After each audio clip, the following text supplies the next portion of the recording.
लगातार इस समय गोल्ड के प्राइसेस जिस तरह से बढ़ रहे हैं, इसका सीधा असर आम जनता पर तो पड़ ही रहा है, पर कहीं ना कहीं ज्वेलर्स पर भी इसका असर पड़ रहा है, क्योंकि जो इनकी सेल है उस पर कहीं ना कहीं सीधा असर इसका पड़ता नजर आ रहा है। हालांकि अभी फिलहाल फेस्टिव सीजन चल रहा है और इन त्योहारों के सीजन में इस समय शादियां भी है, त्योहार भी है, दिवाली भी है, जिस दौरान लोग जो है वो ज्वेलर्स की दुकान पर शॉपिंग के लिए भी जाते हैं, ज्वेलरी परचेज करने के लिए भी जाते हैं, पर कहीं ना कहीं इस समय लगातार बढ़ रहे रेट्स इसका एक मुख्य कारण बने हैं, जिसको लेकर आज एक प्रेस वार्ता तमाम ज्वेलर्स की तरफ से भी की गई है। क्या इनकी प्रेस वार्ता में मेन पॉइंट्स हाईलाइट किए गए हैं, आम जनता तक क्या मैसेज पहुंचाया गया है, ये तमाम सवाल हमारे फिलहाल इनके साथ रहेंगे। क्या कुछ इसको लेकर कहते हैं ये भी जानने की कोशिश करेंगे। तो तस्वीरें इस समय सीधी तौर पर आप देख पा रहे हैं, क्या कुछ इसको लेकर कहेंगे। सर, एक प्रेस कॉन्फ्रेंस जो है वो की गई है आपकी तरफ से, जिस पर आपने मुख्य कुछ पॉइंट्स पर जोर डाला है, तो क्या आम जनता के लिए मैसेज आपकी तरफ से रहा है, क्या कहेंगे। बस हमारी तरफ से यही है कि जनता को अवेयर होना पड़ेगा इसके मामले में।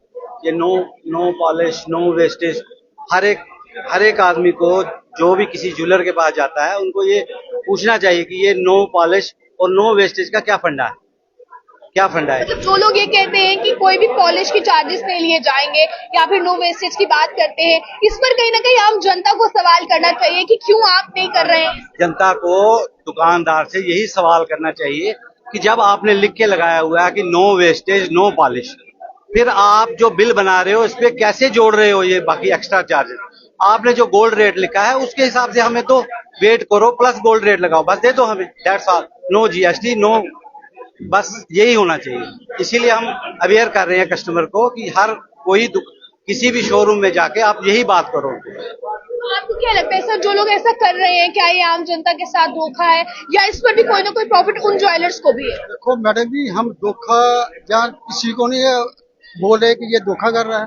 हम कस्टमर को अवेयर कर रहे हैं। जो 40% डिस्काउंट उस पर क्वेश्चन मार्क हम दे रहे हैं। आप चेक करो, खुद अपना माइंड सेटअप करो, उसमें कैसे दे रहे हैं 40%। इसका मतलब 40% दे रहे हैं तो 40% पहले तो कमाई कर रहे थे ना।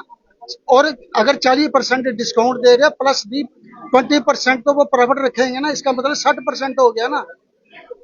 जब अब तो ये ऐड निकाल दी, दिवाली तक निकाल दी, उसके बाद फ्यूचर में क्या करेंगे? 40% टैक्स लेंगे कस्टमर से कम रेट इक्वल होना चाहिए। ये फ्री वाली रोड़ी है ना, इससे सारा समाज गुमराह हो रहा है। एक कस्टमर एक की दुकान पर नहीं आता। कस्टमर जगह जगह पहले रेट कंफर्म करता है, उसके बाद कस्टमर जो है चीज परचेज करता है। और कस्टमर वो खुद सोचना चाहिए कि क्या 40% वाले सही हैं या गलत है। ये हमारी तरफ से क्वेश्चन मार्क है। कितना असर आपकी शॉप्स पर या आपके बिजनेस पर इसका पड़ेगा, क्योंकि जब एक और सस्ता सोना जब लोगों को मिल रहा है तो जाहिर सी बात है कस्टमर्स वहां ज्यादा अट्रैक्ट होंगे, तो कितना असर इसका आपके कारोबारों पर पड़ता है। जी, बात ऐसी है, बात गोल्ड और डायमंड की है, पर बात पब्लिक की ये है कि ट्रस्ट की बात है, और प्लस बात ये ट्रस्ट कहीं ना कहीं जा रहा है।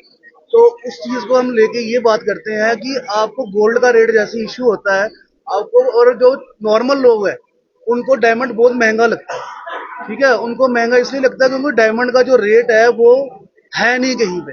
ठीक है ना, किसी नॉर्मल बंदे से आप पूछते हो कि डायमंड की रिंग लेनी है या सेट लेना है, वो कहता है कि मेरे बजट के बाहर है। ठीक है ना, वो ले नहीं पाता। क्यों? क्योंकि उसको रेट मेंशन नहीं होता, उसको यही पता 40% ऑफ है। इसलिए उसका जो रेट है उसके लिए हमारे प्रधान जी जो मोनू जी हैं वो उसके लिए एक ऐप रेडी कर रहे हैं, जो हर बंदा उसको डाउनलोड करेगा प्ले स्टोर के अंदर जाके। ठीक है, उसको उसका जो डायमंड रेट है मेंशन किया जाएगा। ठीक है, उसके लिए वो अपने वो करेंगे, जगह जगह जाके अपने टेंडर लगाएंगे, कुछ भी लगाएंगे, कैंपस करेंगे, तो उनको समझाएंगे। एक चीज तो खरीदने वाले के दिमाग में ये भी आती है कि गोल्ड एक ही जगह से आ रहा है, एक ही रेट पर आ रहा है, तो कैसे कुछ दुकानदार इसको सस्ता दे सकते हैं, कैसे कुछ महंगा दे सकते हैं, तो इस पर भी कहीं ना कहीं सोच विचार आता है। जी, वही बात ऐसी है कि ये जो गोल्ड है, गोल्ड जो दुकानदार वो तो ठीक ही बेच रहा है, पर कस्टमर को सस्ता चाहिए। ठीक है ना, कि कहीं ना कहीं कस्टमर भी गलत है। ठीक है ना, हम उसको गलत इसलिए बोलते हैं क्योंकि उसको सस्ता चाहिए। ठीक है ना, उसलिए और दुकानदार को सस्ता देना पड़ता है, महंगा करके वो सस्ता देता है। उससे जो बाकी दुकानदार है वो गलत हो जाते हैं जो सही बेच रहे हैं। इसलिए उन चीजों को पकड़ा जाए जो महंगा करके सस्ता बेच रहे हैं। ठीक है ना। क्या कुछ इनकी तरफ से कहा गया है? देखिए गोल्ड महंगा हो रहा है, इसका सीधा असर जो है वो आम जनता पर भी पड़ रहा है, पर कहीं ना कहीं कारोबारियों पर भी इसका सीधा असर पड़ रहा है। जहां पर एक और आप लोगों को सस्ता गोल्ड मिल रहा है, वहीं पर आप लोगों को कहीं ना कहीं उसकी क्वालिटी के साथ जो है वो कॉम्प्रोमाइज नहीं करना है। इस पर आप लोगों को नजर डालनी है, तो इस वीडियो को ज्यादा से ज्यादा शेयर कीजिएगा। ज्यादा जानकारियों के लिए आप लोग देखते रहे अर्ली टाइम्स। मुझे कैमरा पर्सन गुलशन को दीजिए इजाजत।